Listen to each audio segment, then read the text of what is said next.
Titre.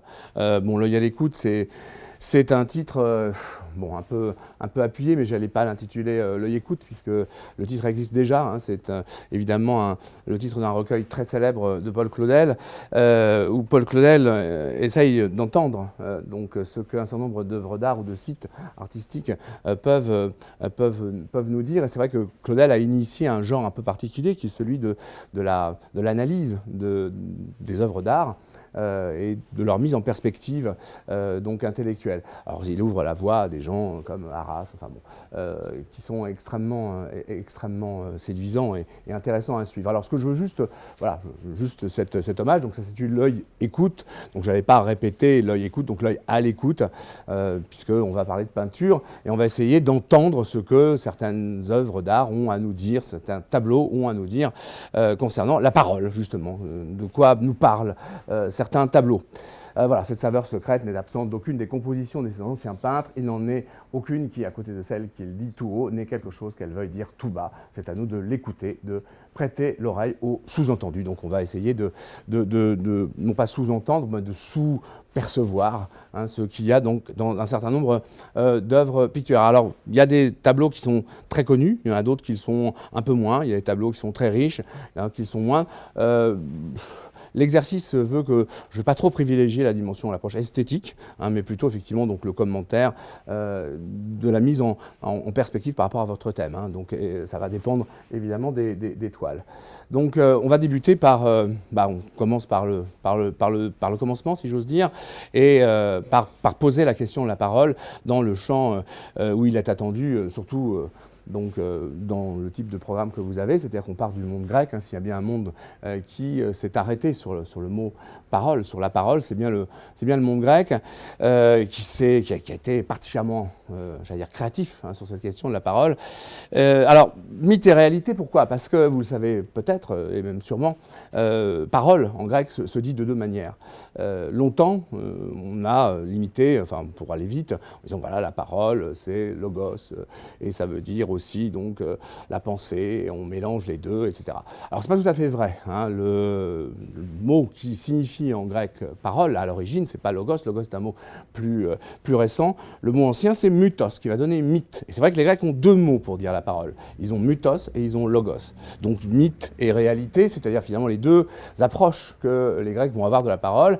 On va dire une parole mythique et une parole donc plus proche de la réalité ou de la vérité. Le logos c'est quoi ? Bien, c'est la parole qui dit le rapport à la vérité ou à la réalité, que ce soit une réalité du passé, c'est-à-dire c'est le logos de l'historien, ou que ce soit la réalité effectivement du philosophe.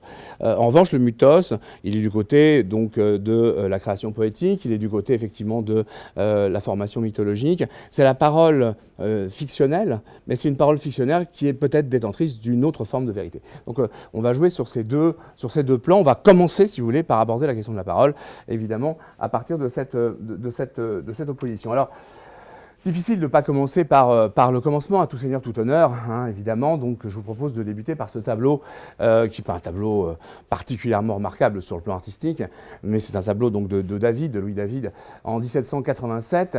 Et il nous permet de partir de ce personnage qui donc, est celui qui n'écrit pas, dit Nietzsche, hein, donc, dont nous n'avons absolument aucun écrit, mais dont les paroles donc, ont été prétendument recueillies par quelqu'un qui le suivait, et qui est présent sur ce tableau, mais qui ne l'était pas le jour J, hein, puisque c'est un tableau qui, justement, déforme un peu la réalité. Ce tableau est lui-même partie prenante dans le mythe de la mort de Socrate, puisque c'est supposé être Platon, et Platon n'était pas là ce jour-là. Il n'était pas dans la cellule de Socrate. Mais bon, peu importe. Donc, ce qui est intéressant ici, c'est de nous ramener donc à Socrate.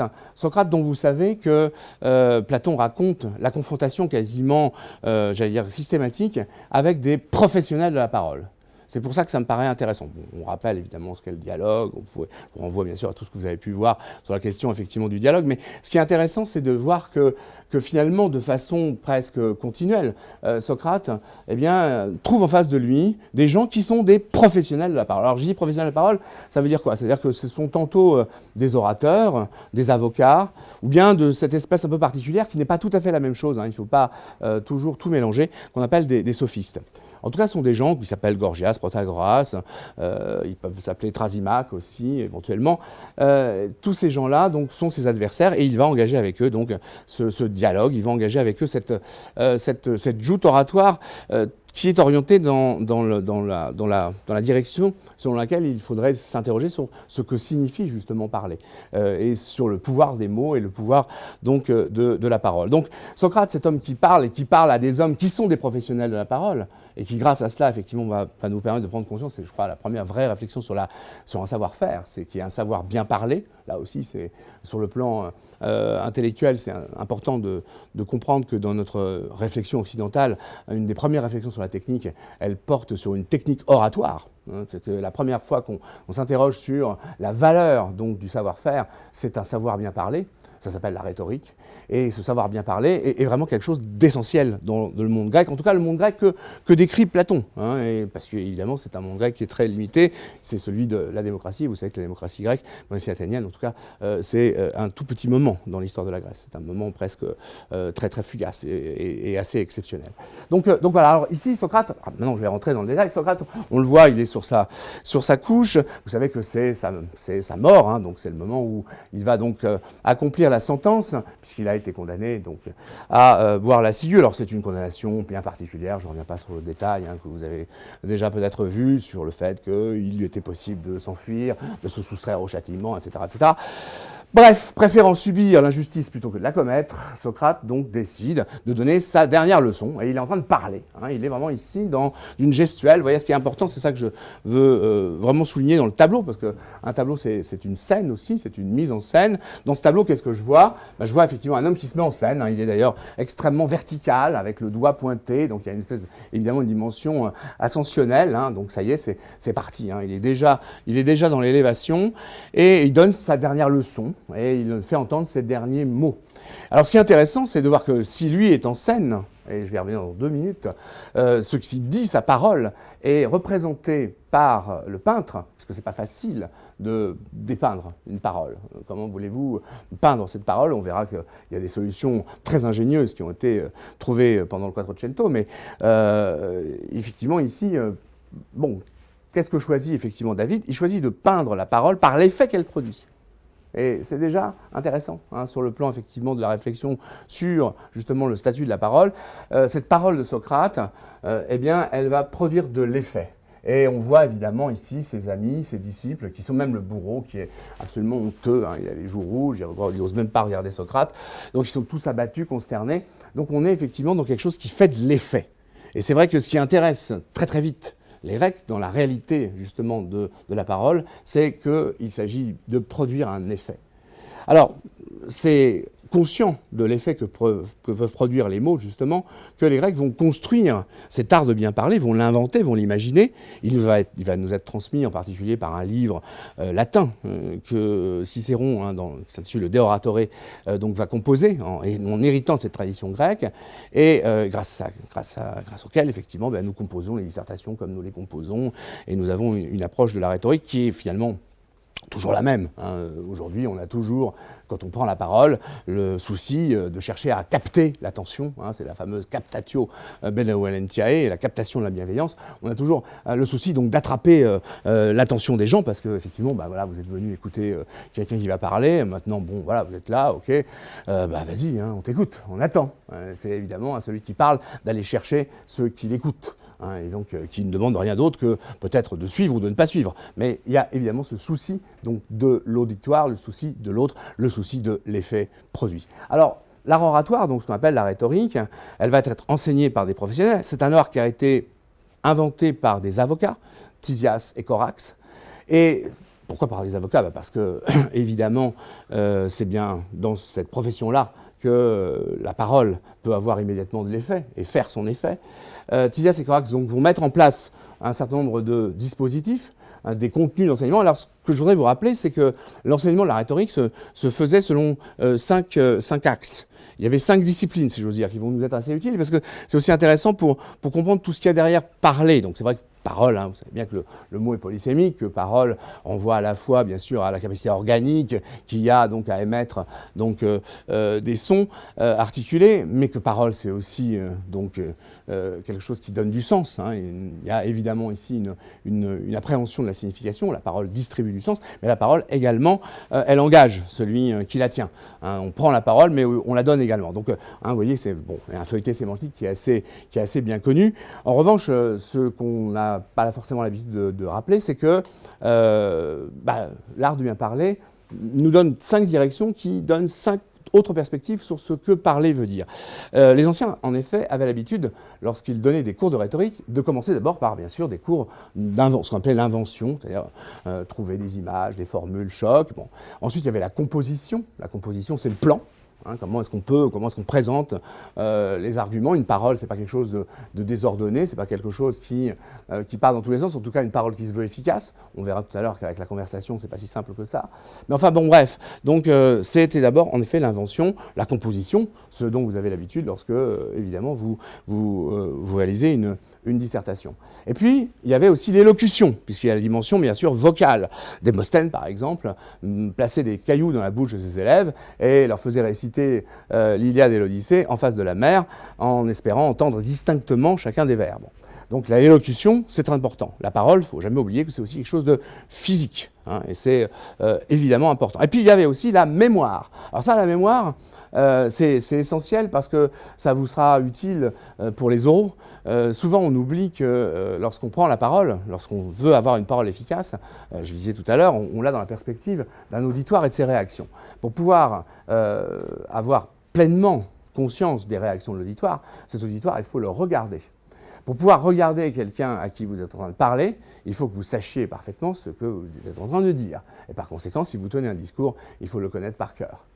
Ça veut dire quoi? Ça veut dire qu'un oral, par exemple, si vous passez donc l'oral de CSH à HEC, il ne faut pas lire ses notes. D'ailleurs, il n'y a pas besoin d'avoir vraiment beaucoup de notes. On a un petit papier pour se rassurer. Et puis on regarde la personne à qui on parle. Pour les entretiens, vous allez regarder la personne à qui vous parlez. Si vous ne regardez pas la personne à qui vous parlez, vous la perdez. Et votre parole perd de son efficacité. D'autant plus qu'effectivement, vous pouvez aussi voir les réactions. Hein, quand il y en a parmi vous qui vont bâiller, ou d'autres qui vont se moucher, ou d'autres qui vont s'endormir. Hein, je vais le voir, parce que justement, je ne lis pas donc, mon papier. Le jour où vous présenterez aux élections présidentielles, eh bien, tous les discours que vous tiendrez, vous les aurez révisés et appris par cœur, ou vous aurez un prompteur devant, mais il faudra que vous regardiez les gens. Donc la mémoire, c'est très important. Et puis enfin, il y a la 5e discipline, parce qu'elle est là, elle est dans cette mise en scène-là, et elle va nous amener évidemment dans le tableau suivant. La 5e discipline, c'est ce qu'on appelle l'actio, en latin, l'action, c'est-à-dire la mise en scène. C'est-à-dire qu'une parole, c'est aussi quelque chose qui doit s'incarner. Ça suppose une gestuelle. Bon, ici, Socrate souligne sa parole par des gestes. Et en fait, ce n'est pas simplement ses cordes vocales qui parlent, ce n'est pas simplement effectivement son organe vocal qui parle, c'est tout son corps. Tout son corps, effectivement, est en train donc d'exprimer la même chose. Il est tout entier donc dans l'incarnation de ce qu'il dit. Et donc, ça nous amène facilement à ce deuxième tableau. Alors là, c'est il y a beaucoup de textes qui rythment donc, cette présentation. On vous donnera la présentation, donc ce n'est pas la peine de prendre en note quoi que ce soit. Donc ça m'évite de les relire. Donc je rappelle un peu cet épisode, mais ça m'amène donc à ce deuxième tableau.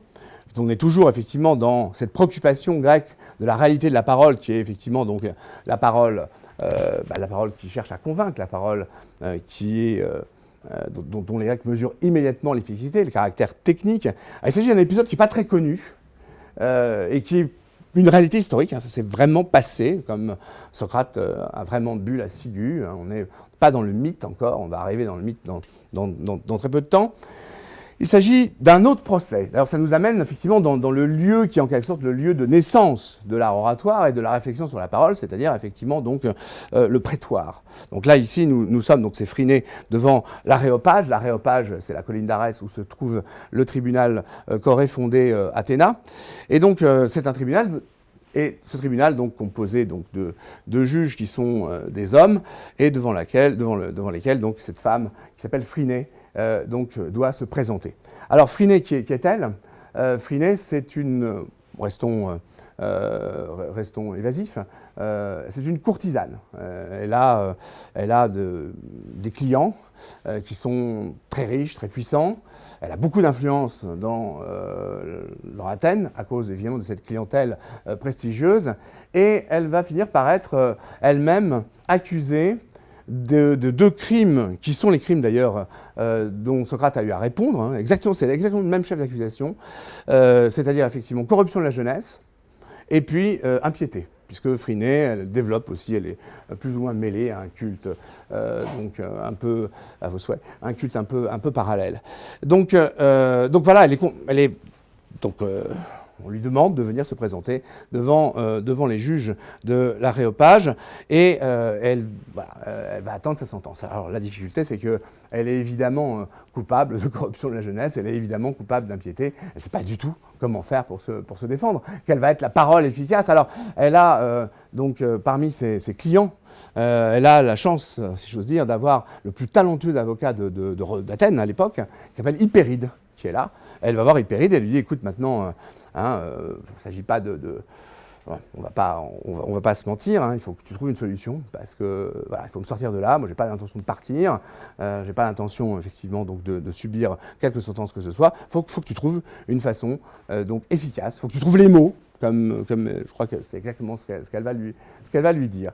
Et donc Hypéride est bien embarrassé et il lui dit juste une chose, il dit, quoi qu'il arrive demain, tu te présentes devant tes juges, vêtu de la manière la plus simple. Surtout pas de maquillage de professionnel, pas de coiffure compliquée, pas de bijoux, rien du tout.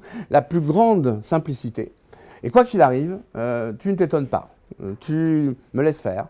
Et on a une carte à jouer, c'est celle-là. Et qu'est-ce que va faire Hypéride lorsque Phryné va se présenter devant ses juges? Qu'est-ce que fait Hypéride? Eh bien, contrairement à ce que l'image pourrait laisser penser, il n'est pas en train de la recouvrir, bien sûr, de son vêtement, il l'a plutôt donc dévêtue. Hein. Elle se présente devant les juges habillée et il lui arrache son vêtement, donc ce qui fait qu'elle se retrouve totalement nue devant ces juges, les juges qui sont effrayés, mal à l'aise, voilà, vous voyez, en situation de voyeurs, une sorte d'étrangeté, quoi. Ils se sentent pas très bien, et pour en finir avec la situation, ils décident de la quitter. Et elle est donc relaxée et elle est libérée. Alors ça veut dire quoi? Ça veut dire qu'effectivement, trouve les mots pour me défendre. Eh bien, la parole la plus efficace, elle n'a pas été prononcée, elle n'a pas été proférée, elle a été jouée. Et c'est ça qu'apprennent les grands orateurs de l'Antiquité, c'est qu'une parole qui n'est pas accompagnée donc d'une mise en scène, qui n'est pas accompagnée effectivement d'une gestuelle, qui n'est pas profondément réfléchie aussi par le corps, est une parole qui évidemment manque d'efficacité.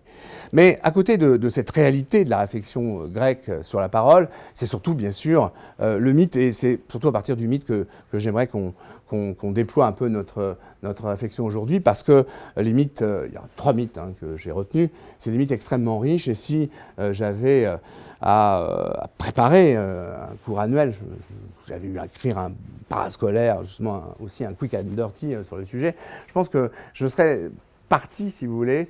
Après, chacun choisit selon ses options et selon ses goûts, mais je crois que je serais parti de ce type de raisonnement. Alors, de quoi s'agit-il? Je vais vous proposer 3 mythes. Le mythe de Midas.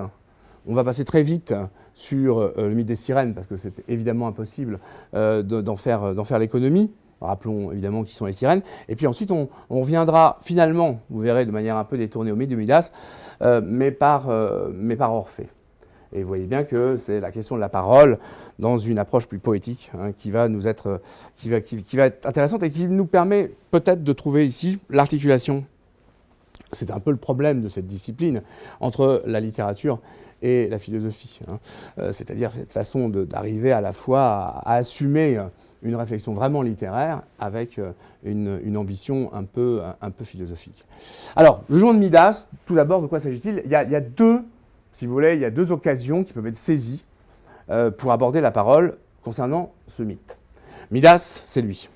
Le roi Midas, vous le savez, était un monarque, donc c'est un monarque mythique, particulièrement cupide.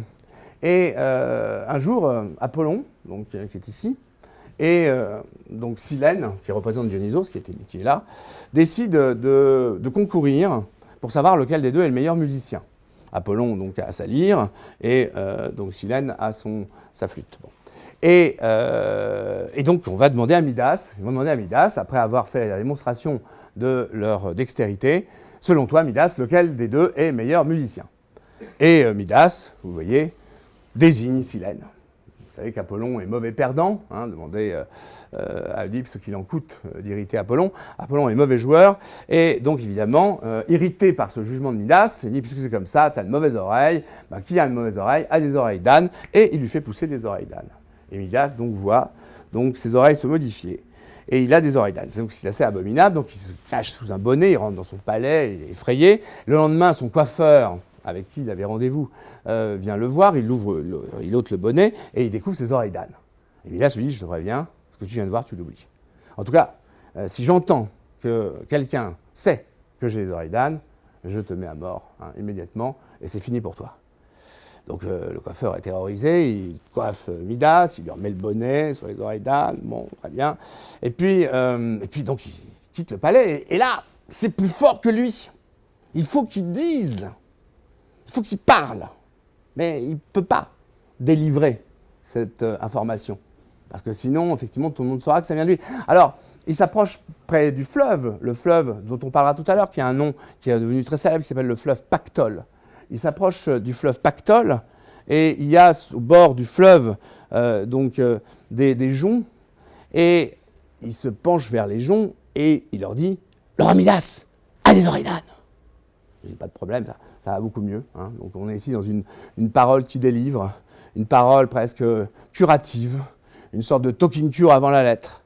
Donc il se débarrasse. Sauf que, évidemment, le vent joue avec les joncs et le vent transporte ces mots. Le roi Midas a des oreilles d'âne, le roi Midas a des oreilles d'âne. Et effectivement, le vent amène cette rumeur, puisque, donc, ouais, pourquoi évidemment c'est utilisable, amène cette rumeur dans la ville et le lendemain, bien sûr, toute la ville bruit de cette information. Le roi Midas a des oreilles d'âne. Donc vous l'avez compris, c'est déjà une première manière d'aborder le mythe pour traiter par exemple le point particulier de cette parole spécifique qui s'appelle la rumeur. Alors la rumeur c'est quoi? La rumeur c'est une parole de dénigrement, mais qui n'a pas d'origine connue, qui n'a pas de sujet, si vous voulez, identifié, et surtout qu'on ne peut pas contrôler, qu'on ne peut pas maîtriser, qui échappe.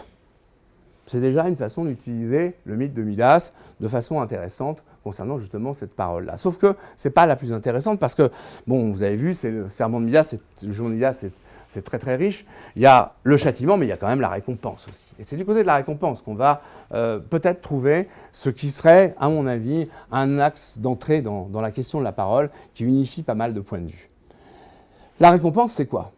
Il est puni parce qu'il a irrité Apollon, mais il va être récompensé parce qu'il a flatté Dionysos. Et Dionysos lui dit, alors dis-moi ce que tu veux, quel que soit ton vœu, je vais l'exaucer. Et Midas, je vous l'ai dit, il est très cupide, et il dit, j'aimerais avoir le pouvoir de transformer en or tout ce que je touche. Dionysos lui dit, tu es sûr? Tu es bien sûr que c'est ça que tu veux? Enfin, réfléchis bien. Et Dionysos, oui, je touche, c'est de l'or. D'accord. Et donc Midas, donc d'un moment à l'autre, a le pouvoir de transformer en or tout ce qu'il touche de sa main. Simplement, bien sûr, vous vous en doutez, ça va devenir très difficile pour lui de manger et de boire. Ce qui fait qu'il va s'apercevoir que, bien sûr, il est désormais immensément riche, sa fortune est infinie, il est donc riche d'or à l'infini, mais il est en même temps donc condamné à mourir.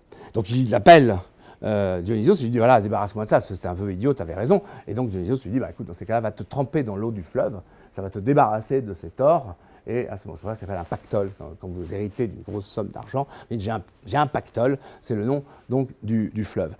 Bref, donc voilà, et il se débarrasse de ce pouvoir. Alors, vous allez me dire, quel rapport ça a avec la parole?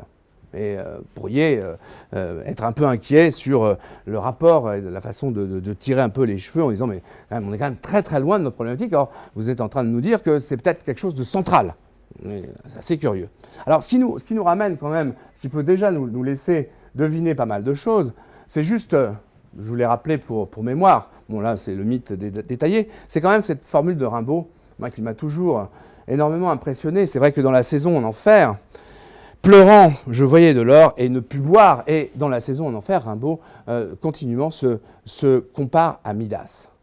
Rimbaud donc qui incarne une certaine radicalité dans la démarche donc poétique, se compare à Midias. Alors, quel rapport, qu'est-ce que ça veut dire? Et là, on est au cœur de quelque chose de vraiment très important, enfin, qui pour moi est très intéressant. Enfin, quand j'enseignais la littérature en Cagne, c'était un des sujets qui revenait constamment dans les programmes, c'est ce qu'on appelle la crise de la poésie lyrique, qui est portée par des gens comme Rimbaud, ou bien même Mallarmé, ou encore Verlaine, et qui effectivement trouve justement dans la figure du Midas une manière assez concrète et assez simple de se représenter, parce que ce n'est pas si simple que ça. Alors, de quoi s'agit-il? En fait, vous avez peut-être déjà des souvenirs de première où le poète se compare volontiers à un alchimiste. Or, l'alchimiste, c'est bien celui qui a le pouvoir de transformer le plomb en or. La transformation en or, ça renvoie à quoi? Ça renvoie à l'idée donc de la capacité de transformer le quotidien dans sa grisaille, ou l'ordinaire, si vous voulez, dans sa banalité, en quelque chose donc, qui a beaucoup de valeur, en quelque chose de précieux. Or, qu'est-ce que le poète lyrique va découvrir peu à peu, même assez rapidement, ça commence même avec du Bellay, mais c'est surtout, si on suit un grand critique qui s'appelle Jean-Marie Glaise, c'est surtout avec Lamartine que la crise commence vraiment à devenir extrêmement forte. Bon, vous savez que la parole, quelqu'un comme Barthes l'a définit comme étant la dimension individuelle du langage. Il explique qu'il y a une dimension collective du langage qui s'appelle la langue, et lorsqu'on utilise la langue, c'est pour pouvoir se comprendre, parce qu'on partage ensemble effectivement donc les mêmes signes, mais on a une revendication qui est bien légitime, qui est celle de constituer notre propre parole, justement, c'est-à-dire effectivement de dire des choses qui n'appartiennent qu'à nous. Et il y a cette question qui va se poser avec brutalité, pour reprendre la formule que dit un autre très grand poète qui s'appelle Paul Valéry, comment puis-je dire avec les mots de tous ce qui n'appartient qu'à moi? Ça, c'est la question de la poésie lyrique. Et c'est à cette question que tous les grands poètes ont cherché à répondre. Ah, c'est une vraie question. Je vois que certains d'entre vous sont un peu sceptiques ou s'en fichent, ça ne me regarde pas. Je suis désolé. Vous avez peut-être déjà dans votre vie dit « je t'aime » ou entendu qu'on vous susurrait cette phrase « je t'aime ». Quelle tristesse. Vous êtes pour dire quelque chose d'unique, d'essentiel. C'est vous, c'est lui, c'est elle. Enfin, oui, on peut aimer plusieurs fois dans sa vie, mais enfin, on n'aime jamais de la même façon. C'est toujours quelque chose de singulier, d'absolument singulier. Pour dire un sentiment extrêmement important, ultra singulier, vous employez, pardonnez-moi cette trivialité, tant pis, c'est enregistré, j'assume, ce que des millions de blaireaux répètent depuis des siècles. Je t'aime.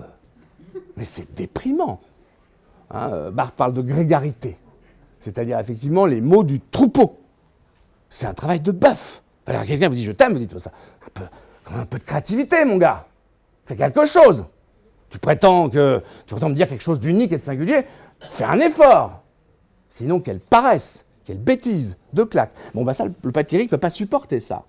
Il a effectivement un vécu intime, unique, singulier à dire, et il n'a à sa disposition, pour le dire, que les mots de tous. Et parfois, il n'a à sa disposition pour le dire que des clichés usés, mais usés jusqu'à la corde. Regardez, imaginez le pauvre Baudelaire qui n'a à sa disposition que mélancolie. Mélancolie, ça fait des dizaines d'années qu'il y a des types qui font de la poésie avec le mot mélancolie. Ça fait des dizaines d'années que, quand Verlaine hérite du bébé, si j'ose dire, qui font rimer automne et monotone. C'est pas supportable. Comment est-ce que je peux dire ce qui n'est qu'à moi avec ce qui appartient à tous? C'est-à-dire, en fait, comment je peux transformer la boue en or? Comment est-ce que je peux transformer donc une parole grise en parole lumineuse? C'est ça la question de la poésie lyrique. Et la crise de la poésie lyrique, c'est cette prise de conscience que c'est pas facile. Parce que si je radicalise la démarche, si je me dis je vais constituer une parole qui est vraiment à moi, exactement ce que dit ici Rimbaud. Pleurant, je voyais de l'or et ne pus boire. Je voyais la démarche, je voyais ce qu'il fallait faire. Mais pourquoi ne pas boire? Parce que si je forge une langue qui n'est qu'à moi, je serai le seul à la comprendre. Et je ne pourrai pas partager cette émotion. Ça s'appelle un idiolecte, quand on est le seul à comprendre, enfin la langue plutôt, qui est comprise par un seul, c'est-à-dire par celui qui l'a construite. Donc vous voyez, on est, je crois, vraiment là au cœur de la réflexion et du dispositif.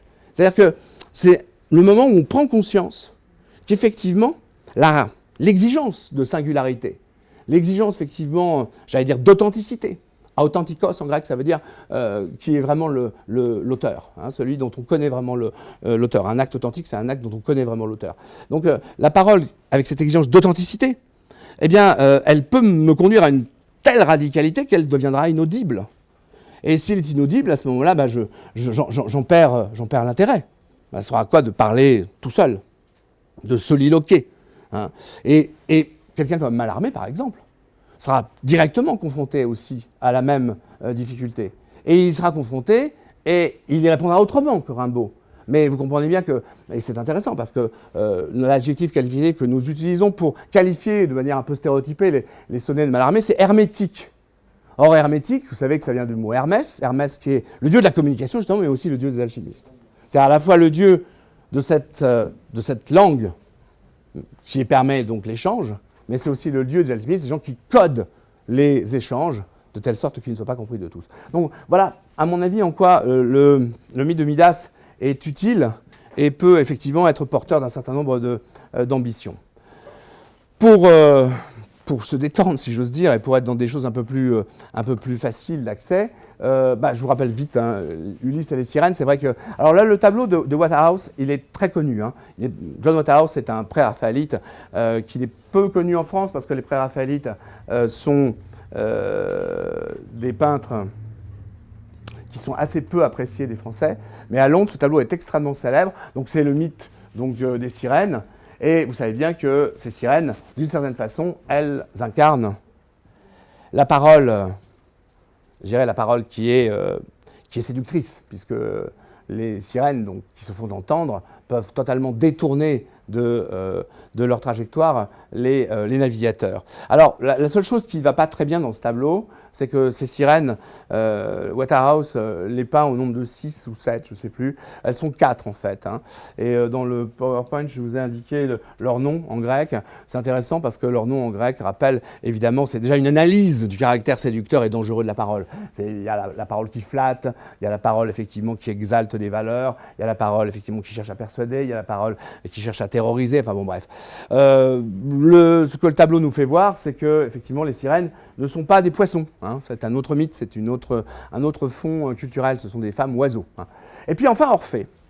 Orphée, c'est le troisième mythe de Moreau, mais comme je vois que certains s'ennuient de la mythologie grecque, je vais vite passer à l'ère chrétien, je pense que ça sera beaucoup plus passionnant.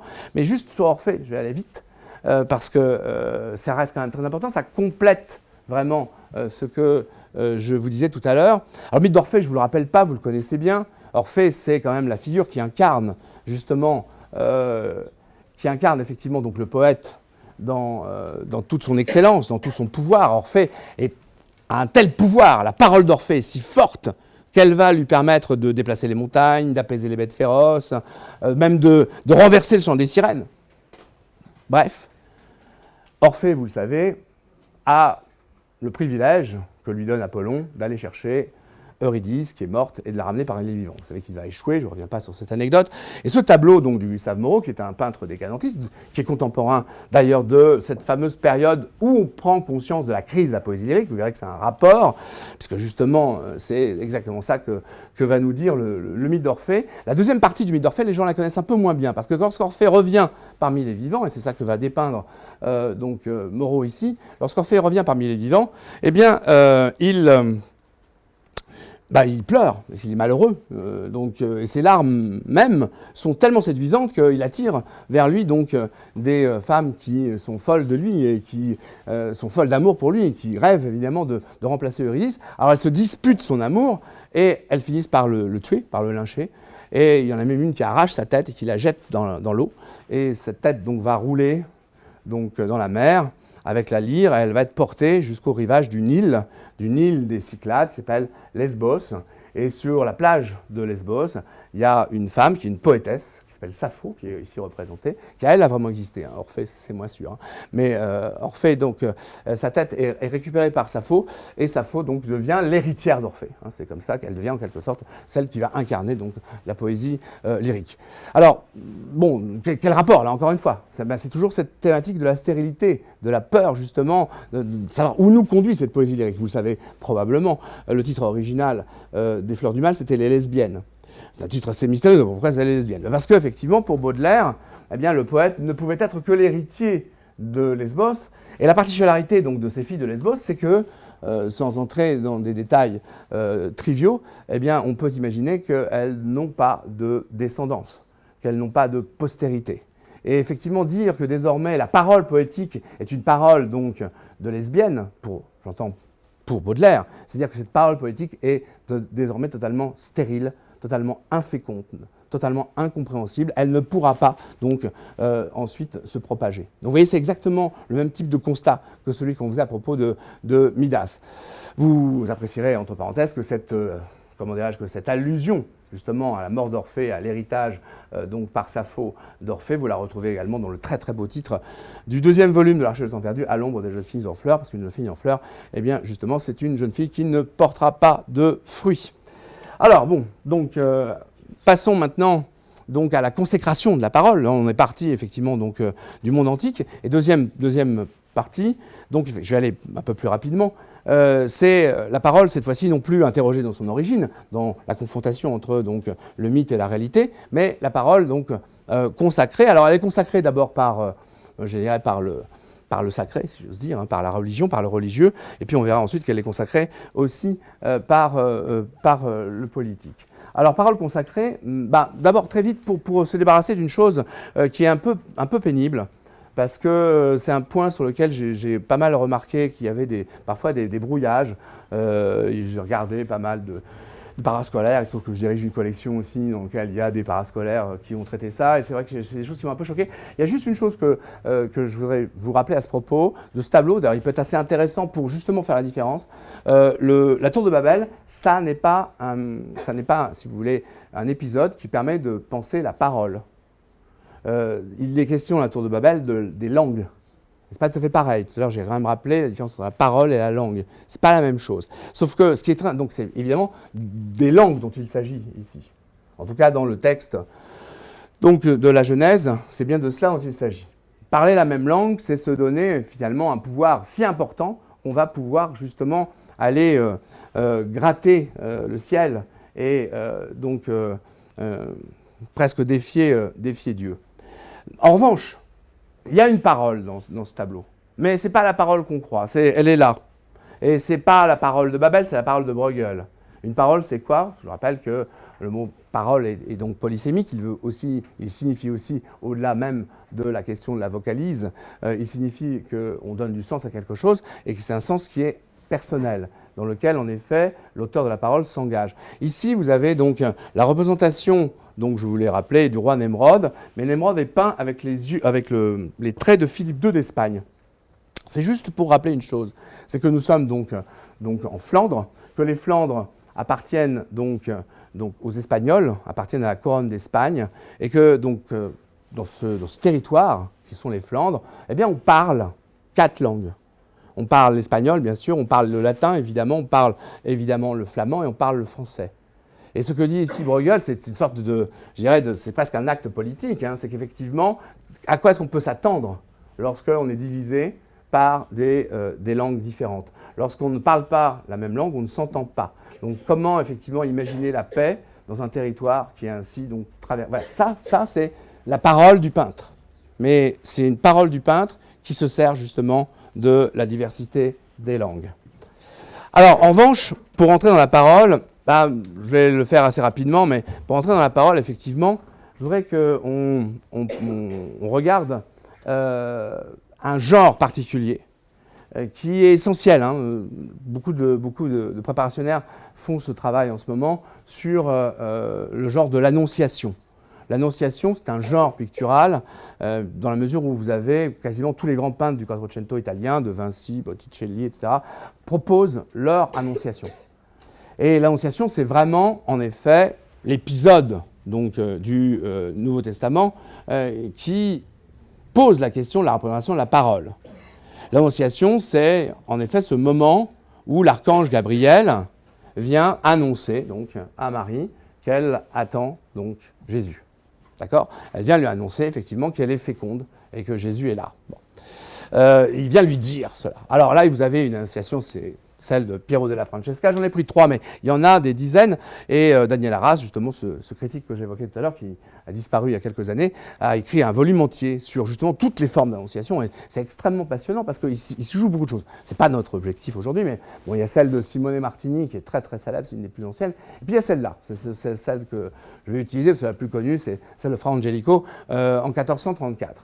Et donc, évidemment, pourquoi elle est intéressante pour nous qui essayons de réfléchir à la façon de représenter la parole dans la peinture. Je vous dis tout à l'heure, David choisit de représenter la parole dans la peinture en regardant l'effet qu'elle produit sur les visages de ceux qui l'écoutent. Et ici, effectivement, ce sont les petits, bon, c'est pas très facile, bon, ce sont effectivement ces petits mots qui sont peints, un peu comme une sorte de phylactère qui ne se dit pas, parce que phylactère, c'est enfermé dans une bulle, mais de bulle. Mais voilà, donc on voit les mots qui sortent de la bouche de l'archange Gabriel, et la réponse de Marie est autour de son cou. Donc je les ai traduits ici. Voilà. Donc façon, j'allais dire, originale, inventive, très créative, si vous voulez, d'essayer de montrer ce qu'est la parole, de la représenter, de la faire voir, à défaut de la faire entendre. Sauf que, et c'est là où c'est très intéressant, c'est que quand on regarde de près le tableau, on s'aperçoit que finalement, il y a en effet une parole, mais c'est peut-être pas celle-là. Celle-là, bon, elle renvoie effectivement au texte religieux, et puis, mais déjà, premièrement, l'archange et Marie ont les lèvres closes. Donc, ils ne sont pas en train de parler. Donc c'est déjà une parole silencieuse, une parole muette, une façon de nous dire que la véritable parole sacrée, n'est peut-être pas une parole qui s'entend, mais plutôt une parole qui se comprend, une parole qui se pense. Et à ce moment-là, la véritable parole, elle est peut-être non pas du côté d'un signe qui serait linguistique, mais plutôt du côté d'un autre type de signe qu'on appelle le symbole.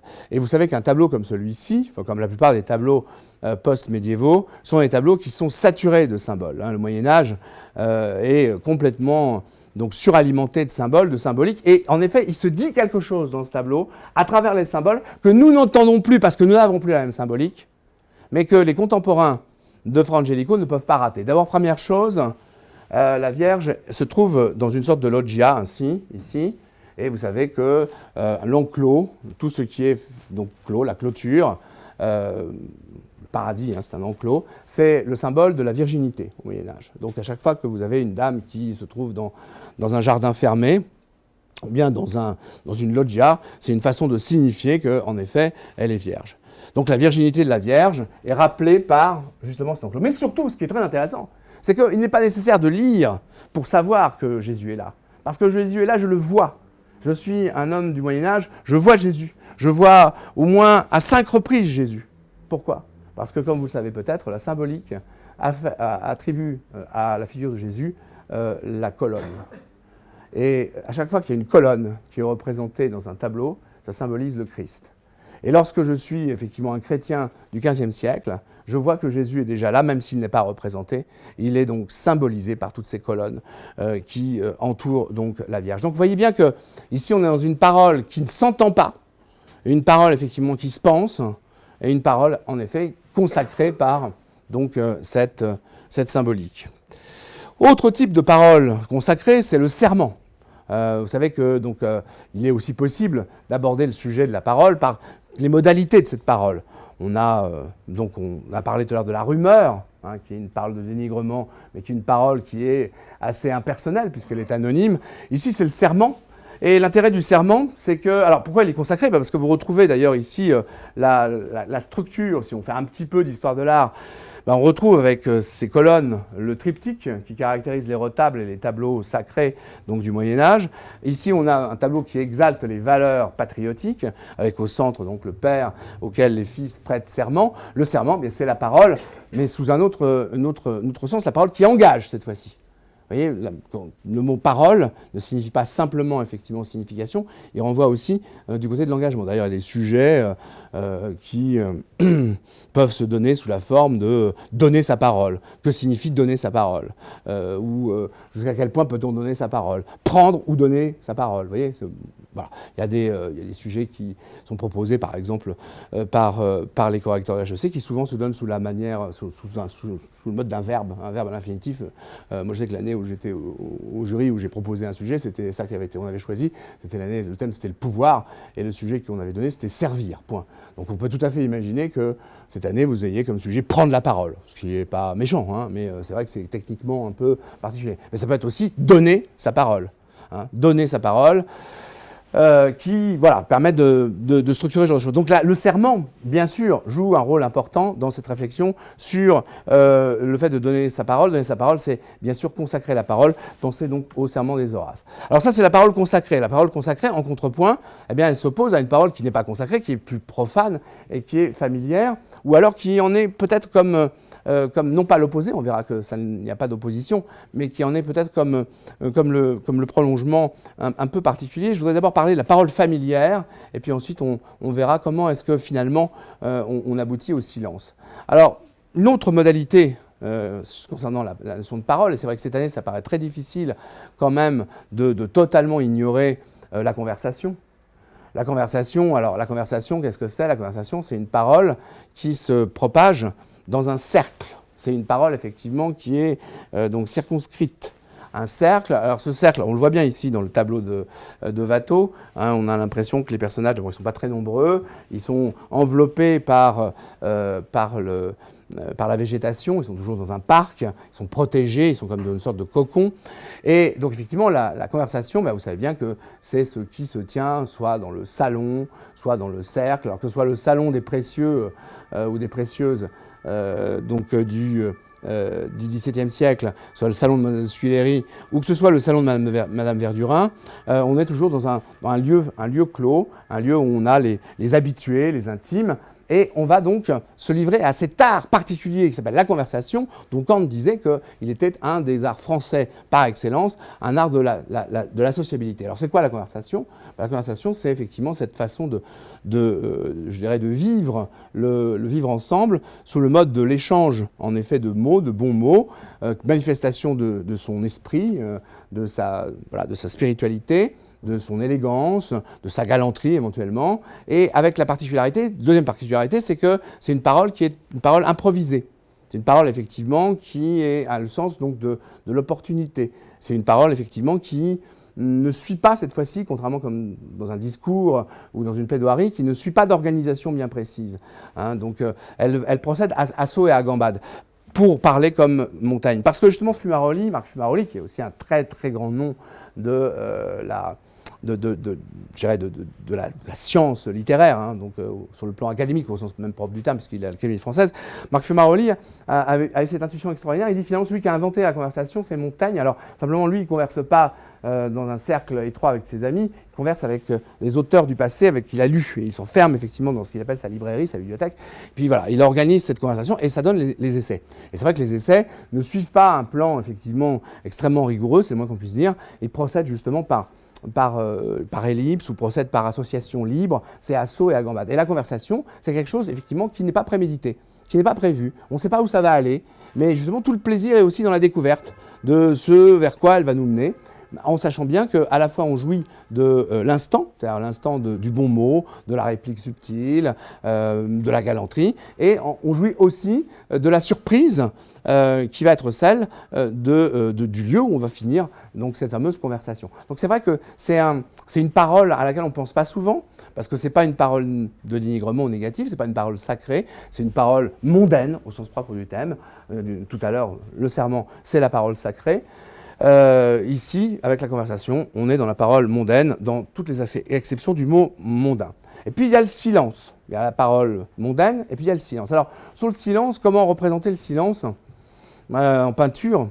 C'est assez intéressant de voir comment les choses peuvent se poser. Alors, vous savez bien que souvent, là aussi, les sujets qui tombent au concours, ça n'a pas beaucoup changé. Hein. De toute façon, il n'y a pas beaucoup de sujets qui sont proposés. Hein. Vous savez que ça tourne autour de 4 sujets, donc c'est toujours il n'y a pas beaucoup d'options. Et c'est vrai que de temps en temps, le jury, est-ce de la paresse ou est-ce de la facilité, que sais-je, choisit de passer par soit un antonyme, soit une notion qui semble renverser, si vous voulez, la notion sur laquelle les gens ont travaillé. C'est vrai que la notion de silence est une notion qui est un petit peu incontournable quand même cette année. Ça paraît difficile de faire l'économie de ce qu'est le silence. Et bon. Alors, ce que je veux juste vous rappeler à ce propos, puisqu'on parle de tableau, c'est que ce tableau-là, qui est un tableau magnifique hein, de Latour, qui voilà, qui représente dans l'intimité d'un clair-obscur, donc un père et son fils, qui représente donc celui qui est l'incarnation du silence. Alors, je vous ai rappelé que pour les chrétiens, en particulier pour les pères de l'Église, eh bien, Joseph, c'est le docteur du silence. C'est celui, effectivement, qui est le maître du silence. Alors, pourquoi? Parce que, justement, Joseph, c'est d'abord celui qui n'a rien dit. Dans tous les sens du terme. Il n'a rien dit, il n'a pas éventé, justement, le secret, si j'ose dire, hein, l'apparition, la révélation donc n'a pas eu lieu. C'est pas lui qui a révélé donc à ses amis qu'il n'était pas le père de Jésus. Hein, donc il s'est tu. Donc il n'a rien demandé à Marie non plus. Il n'a pas demandé d'explication. C'est vraiment l'homme qui fait de son silence un acte d'engagement. Et vous voyez, sans jouer sur les mots, mais je parlais tout à l'heure d'accroche. C'est vrai que si vous aviez à réfléchir sur la notion d'engagement, justement, que suppose l'idée de parole, là, vous avez quand même un silence qui est un engagement extrêmement fort. Enfin, je veux dire que se taire, on s'engage dans le silence, j'allais dire le plus radical, et un silence qui est presque un acte de foi. Hein. Donc c'est pour ça qu'en effet, il incarne donc celui qui s'est tu, celui qui ne dit rien, et celui dont le silence est, pour reprendre toujours évidemment l'oxymore, j'allais dire cliché, est éloquent. Hein, donc bien sûr. Et puis surtout, évidemment, difficile d'aborder la question de la parole et du silence en faisant l'économie de ce tableau de Munch, qui est une des 4 versions qui existent. Hein. Il en existe 4, il y en a 3 qui sont dans les musées, il y a le 4e qui est peut-être chez vous, et à ce moment-là, vous n'avez plus de soucis matériels pour un certain nombre de générations. Le 4e a été volé, il n'a pas été restitué encore. On ne sait pas où il est. Donc le cri de Munch, c'est ce tableau assez saisissant, où effectivement, le choix de Munch, outre le fait de représenter l'anxiété et évidemment une sorte de crise d'anxiété poussée à son paroxysme. Hein, je vous ai rappelé le texte évidemment du peintre lui-même. D'une certaine façon, est une manière assez géniale d'exprimer le silence par précisément un tableau qui fige un cri muet. Et là, évidemment, on est dans le silence qui est imposé, le silence qui est finalement une extrême violence faite à celui qui ne peut même pas faire entendre son cri. Et on voit bien comment, évidemment, ici, on peut mettre en perspective ce statut de la parole et du silence dans la peinture contemporaine, dans le monde moderne. Alors, c'est vrai que je voulais terminer comme ça sur cette idée de silence, et puis j'ai un de mes amis qui m'a dit, puisque tu es là-dedans, vas-y, va jusqu'au bout. Alors, ça n'a absolument rien à voir avec le fait que vous soyez venu. C'est le PowerPoint qui existait avant que je sache que vous viendriez. C'est évidemment ce tableau que vous connaissez par cœur, je suppose, où, comme vous avez dû vous en apercevoir, moi je ne m'étais pas rendu compte en fait, parce qu'on le commande pour d'autres raisons, mais quand vous regardez toutes les figures qui sont sur ce tableau, tout le monde crie. C'est un immense cri silencieux, c'est-à-dire que ce n'est pas seulement effectivement un cri, ce n'est pas simplement le cri de la distorsion du visage donc de cette momie que peint donc, le peintre norvégien, c'est effectivement donc, ce cri silencieux du cheval, du taureau, bon, des différents, même le mort crie. Donc, tout se met à hurler, c'est un immense hurlement silencieux. Et d'ailleurs à ce propos, j'ai découvert que le grand romancier américain Norman Mailer avait écrit exactement cette phrase à propos de Guernica. Dans ce tableau, toute forme émet son cri lorsqu'on la déchire. Et là, je crois qu'il y avait évidemment, véritablement, la légende de ce tableau qui, peut-être, incarne le mieux le statut, justement, d'une parole empêchée dans notre monde contemporain. Je vous remercie de votre attention.